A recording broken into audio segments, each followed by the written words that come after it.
శ్రీమాత్రే నమ. శ్రీ గురుభ్యో నమ. ద్వాదశ రాశుల వారికి కూడా ఈ యొక్క శ్రావణ మాసంలో ఎలా ఉండబోతుంది, ఏ ఏ రాశి వాళ్ళు ఏ ఏ రోజున ఎలాంటి మంత్రం చదువుకుంటే మంచిది అన్న విషయాన్ని ఇప్పుడు మనం తెలుసుకుందాం. తదుపరి కుంభరాశి. కుంభరాశి వారికి సంబంధించి శ్రావణ మాసంలో విశేషమైనటువంటి రోజులలో ఎలాంటి పూజాది క్రతువులు చేసుకోవాలనే విషయాన్ని ఇప్పుడు మనం తెలుసుకుందాం. శ్రావణ మాసమునందు విశేషంగా ఉన్నటువంటి పర్వదినములలో మనము వీలైనంత వరకు కూడా ఎన్నో రకాలైనటువంటి పూజాది క్రతువులు ఆచారములు పాటించడం చాలా మంచిది. మనకు ఆగస్టు 29న వచ్చేటువంటి స్కందాషష్ఠి, జూలై 29 వచ్చేటువంటి నాగుల పంచమి మీ యొక్క సంతాన యోగ్యతకు, సంతానం లేని వారికి సంతానము, అలాగే ఆరోగ్యం బాలేని వారికి ఆరోగ్యం బాగుండడం లాంటివన్నీ కూడా చేసేటువంటి సత్ఫలితాలు ఇచ్చేటువంటి సుబ్రహ్మణ్య జంటనాగుల అభిషేకం అంటారు. 16 ఆగస్టున కృష్ణాష్టమి. ఆ రోజున గోవుకు సేవ చేయడం. గో సేవ చేయడం అంటే ఇంత గడ్డి తీసుకెళ్లి పెట్టడం కాదండి. దాని ఆరోగ్యం బాగాలేదా, దానికి ఎలాంటిది పెడితే మంచిది, దానికి స్నానం పోయడము, దాని గోశాలంతా శుభ్రం చేయడము, దాని మయం ఇంత తీసుకొని పోయి దాంతోనే మనం ఏమైనా పిడకలు కానీ లేకుంటే ఏవైనా మంచి మంచి కప్స్ లాగా తయారు చేసుకొని ఊది ఇంట్లో వెలిగించుకోవడం, ఇలాంటివి చేస్తే చాలా చాలా మంచిది. 14వ తారీఖు నాడు ఈ యొక్క బలరామ జయంతి నాడు నాగలికి మనం రక్షాబంధనం కట్టుకోవడం కూడా చాలా మంచిది. అలాగే ఈ యొక్క రక్షాబంధనం రోజు కూడా వీలైనంత వరకు కూడా అందరూ కూడా మీ యొక్క అక్క చెల్లెలతోని రక్షాబంధనాలు కట్టించుకోవడం కూడా మంచి సత్ఫలితాలు పొందవచ్చు. ఇవే కాకుండా అన్ని వర్గాల వాళ్ళు ఎలాంటి రెమెడీస్ తీసుకోవచ్చు, ఎలాంటి మంత్రపఠనం చేయాలనే విషయాన్ని ఇప్పుడు మనం తెలుసుకుందాం.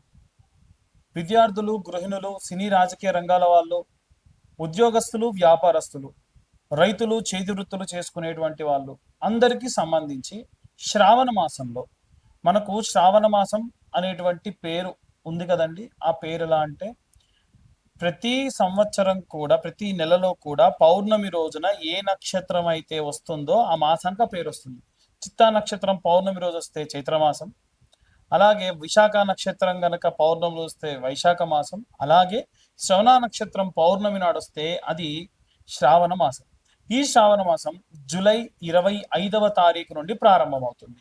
ఈ జూలై 25వ తారీఖు నుండి కూడా ప్రారంభమైనటువంటి ఈ యొక్క శ్రావణ మాసంలో ప్రత్యేకంగా మనం వీలైతే శివకేశవుల యొక్క ఆరాధన చేయాలి, లక్ష్మీదేవి ఆరాధన చేయాలి, అలాగే గౌరీ స్వరూపంగా ఉన్నటువంటి అమ్మవారికి కూడా ఆరాధన చేసుకోవాలి.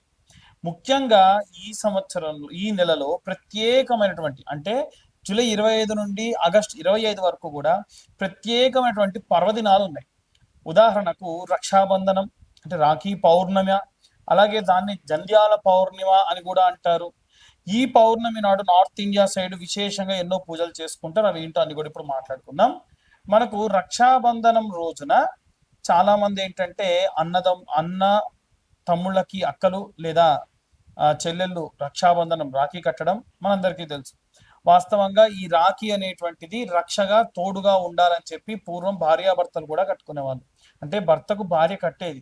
రక్షాబంధనం అంటే రక్షగా తోడుగా ఉంటా అని అర్థం. అయితే ఈ రక్షాబంధనం రోజున ఖచ్చితంగా మీ యొక్క తోడబుట్టువులు ఎవరైనా ఉంటే వారి చేతితోని మీరు రాఖీని కట్టించుకోండి. ఎవరైతే మీ యొక్క పురోభివృద్ధి కోరుకుంటారో వారి యొక్క చేతితో మీరు రాఖీని ఖచ్చితంగా కట్టించుకోండి, మంచి సత్ఫలితాలు పొందవచ్చు. అలాగే జంధ్యాల పౌర్ణిమ అంటారు. ఎవరైతే ఉపనయనం అయ్యి యజ్ఞోపవీతం ఒంటిపై ఉన్నటువంటి వాళ్ళు ఆ రోజున ఈ యొక్క జంధ్యాన్ని మార్చుకుంటారు. అలాగే ఉపనయనమైన వాళ్ళందరూ కూడా ఆ యొక్క రోజున కృష్ణాంజనం అని ఉంటుంది, జింక చర్మం, దాన్ని హోమంలో వేసేసి ఆ శరీరం పైన అది తాడుగా వేసుకుంటారు, మళ్ళీ మార్చి కొత్త వేసుకుంటారు. వీటన్నిటితో పాటు ప్రత్యేకంగా ఇది ఎందుకు చెప్తున్నానంటే ఈ పౌర్ణిమ రోజున రైతులందరూ కూడా వీలైతే రైతులందరూ కూడా మీ పంట పొలాల్లోకి వెళ్ళి మీ పంట పండేటువంటి 4 మూలలా కూడా కాస్తంత పసుపు కుంకుమ వేయండి. ఆ రోజున భూదేవత ఆరాధన చేస్తే మంచిది.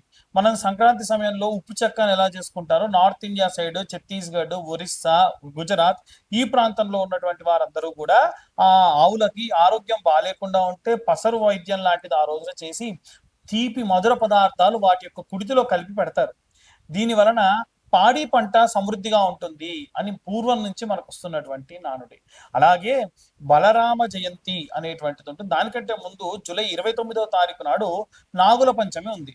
నాగుల పంచమి రోజు కూడా గత వీడియోలో కూడా నేను ఈ యొక్క నాగుల పంచమి గురించి లేదా ఈ యొక్క సర్పదోషం ఉన్నటువంటి సమయంలో చేయాల్సినటువంటి దాని గురించి చెప్పా. ఏమని అనంటే క్లియర్గా జంట నాగులకి ఈ యొక్క నాగుల పంచమి రోజున క్షీరము అలాగే నీళ్లు పోసి శుభ్రంగా అభిషేకం చేసి, క్షీరం అంటే పాలు, పాలు నీళ్ళతో అభిషేకం చేసి గంధం పసుపు కలిపినటువంటి మిశ్రమంతో లేపనం రాసి 21 బొట్లు పెట్టి 21 ప్రదక్షిణాలు చేసి 2 దీప ప్రమిదలు ఒకదానిలో ఒకటి పెట్టి ఆవు నెయ్యి వేసి దీపం వెలిగించి రూ. 5 లేదా రూ. 10 వీలైనంత వరకు కూడా స్వామివారి దగ్గర పూలు పండ్లు సమర్పించి 21 ప్రదక్షిణాలు చేయాలి. ఇలా చేస్తే సర్పదోష సంభవిత దోషాలు కూడా పోతాయి. ఇవన్నీ కూడా గత వీడియోలు ఇంకా డీటెయిల్డ్ గా మీరు ఎంతెంత తీసుకెళ్ళాలి ఏంటి అని చెప్పి గత నెలలో ఉన్నటువంటి సమయంలో ఈ కాల సర్పదోష కాలం ఉన్న కాలం కాబట్టి ఈ సమయంలో చేసుకోండి అని చెప్పాను. అలాగే ఈ యొక్క 9వ తారీఖు నాడు మనకి ఈ యొక్క పౌర్ణమి అనేటువంటిది వస్తుంది. అలాగే నాగుల పంచమి 29వ తారీఖు నాడు వస్తుంది. అలాగే స్కంద షష్ఠి 29 ఆగస్టున వస్తుంది. ఆ రోజున కూడా ఇప్పుడు నేను చెప్పిన విధంగా మీరు జంట నాగులకు అభిషేకం చేసుకోవచ్చు. 16వ తారీఖు నాడు కృష్ణాష్టమి, గోసేవ చేస్తే మంచిది. ఆ రోజున అందరూ గోవుకు ప్రదక్షిణ చేస్తే మంచిది. 14వ తారీఖు నాడు బలరామ జయంతి అంటారు. ఆరోగ్యంగా లేని పిల్లలు ఎవరైనా ఉంటే ఆ యొక్క పిల్లల చేత్తోని నాగలికి కంకణం కట్టించి ఆ నాగలి మధ్యలో నుంచి పిల్లల్ని తిప్పుతారు. ఈ యొక్క కృష్ణాష్టమి రోజున ఆవు కింది నుంచి పిల్లల్ని తిప్పుతారు. ఇలా చేయడం వల్ల ఆరోగ్యం బాలేకుండా ఉన్న వారందరి యొక్క ఆరోగ్యం కూడా కుదుట పడుతుంది. కాబట్టి ఈ విధంగా ఈ శ్రావణ మాసంలో ఇవే కాకుండా మనకి శ్రావణ సోమవారాలు ఉంటాయి, శ్రావణ మంగళవారాలు ఉంటాయి, అలాగే శ్రావణ శుక్రవారాలు ఉంటాయి, అలాగే శ్రావణ శనివారాలు కూడా ఉంటాయి. ఈ శనివారాలు ఉన్నప్పుడు విష్ణుమూర్తి ఆరాధన చేయడం, సుదర్శన యాగాలు లాంటివి చేయడం, స్వామివారి యొక్క విష్ణునామ సహస్రనామాలు చదువుకోవడం చాలా మంచిది. సోమవారం నాడు ఓం నమ శివాయ అన్న మంత్రాన్ని ఎన్ని సోమవారాలు అంటే అన్ని సోమవారాల పాటు ఓం నమ శివాయ అన్న మంత్రాన్ని ఈ యొక్క శ్రావణ మాసం అంతా కూడా పఠించడం చాలా మంచిది. అలాగే మంగళవారం నాడు విషయానికి వస్తే మంగళవారం నాడు విశేషంగా ఈ యొక్క మంగళ గౌరీదేవికి నోములు చేసుకునే వాళ్ళు ఉంటారు. శ్రావణ శుక్రవారాలు వరలక్ష్మి వ్రతాలు చేసుకునేవారు ఉంటారు.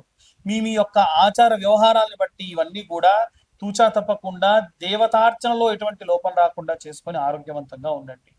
చాలా మంది ఇవాళ రేపు కనుదిష్టి, విపరీతంగా దిష్టి, అక్కసు వెళ్ళబుచ్చుకోవడం, ఫలానా వాడు ఇంత సంపాదిస్తున్నాడు అంత సంపాదిస్తున్నాడు నాకు ఆ యొక్క సంపాదన రావట్లేదు అనేటువంటి అక్కసు వెళ్ళబుచ్చుతూ ఉన్నారు. దీంతో ఏం చేస్తున్నారంటే లేనిపోని యంత్రాలని మంత్రాలని ఆపాదించి వాళ్ళ ఇంటిపై వేయడం, మంత్రించినటువంటి పదార్థములు వేయడం, యంత్రములు వేయడం వేస్తారు. పరయంత్ర పరతంత్ర పరమంత్ర విచ్ఛేదనకు ఈ యొక్క జ్వాలాముఖి మాల ఉపయోగపడుతుంది. ఈ జ్వాలాముఖి మాల ఎవరికైనా కావాలి అంటే చండీ హోమంలో పెట్టి మీ దాకా అందించడం జరుగుతుంది. ఆసక్తి కలవారు ఎవరైనా సరే విత్ సర్టిఫికేషన్ నేను మీ దాకా అందిస్తాను. ఆసక్తి కలవారు ఎవరైనా సరే మమ్మల్ని కన్సల్ట్ చేయొచ్చు. కేవలం 1116లకు మీకు ఈ యొక్క సర్టిఫికేట్ తోటి ఈ యొక్క జ్వాలాముఖి మాల అందించడం జరుగుతుంది. ఆసక్తి కలవారు ఎవరైనా సరే కింద ఉన్న నెంబర్కి కాంటాక్ట్ చేసి పూర్తిగా విశేషంగా ఈ యొక్క మాలని అందుకోండి.